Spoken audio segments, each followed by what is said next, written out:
right, so we're doing a proof of this circled thing right here, which is r comma b times p comma a equals rp comma b plus a, and we're going to prove why that's true. Okay, so the first step is you want to take the point r comma b and you want to convert it to polar, and you want to do the same thing for p comma a, so that just turns into r cosine b plus ir sine b, and then for p comma a, p cosine a plus I p sine a, and those are just the polar forms of those points. Yeah, and then you're going to take these forms and you're going to multiply them together, because here we see that they're multiplied together. So when you multiply things in the parentheses, it would actually be foiling. So when we foiled it, we got rp cosine b cosine a plus irp cosine a sine b plus irp sine a cosine b plus I squared rp sine a sine b. And then, as we know, I squared is -1, so this would just be negative rp sine a sine b.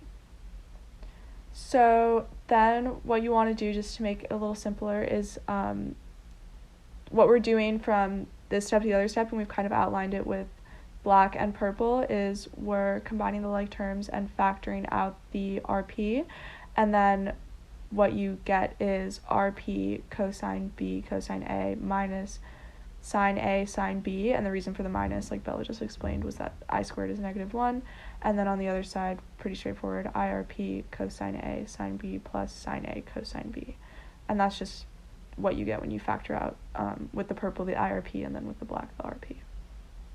And then we turn to our identities, and so we see that there's cosine b cosine a minus sine a sine b, and the same one, like the first one, also has the same, like cosine a cosine b minus sine a sine b. So we know that it equals cosine a plus b, and the only difference is the rp. So we're just going to have rp times cosine a plus b. And we did the same thing here, just with the irp and with the identity that equals sine a plus b. And that is how we got these solutions right here. Yeah, and that's just, I guess that's the whole proof. Yeah, and then we just, like, to get it back here, you just know that R and P are the radius, and A and B are the theta. So just putting them back into polar form, you would just pop these out and put them into square brackets.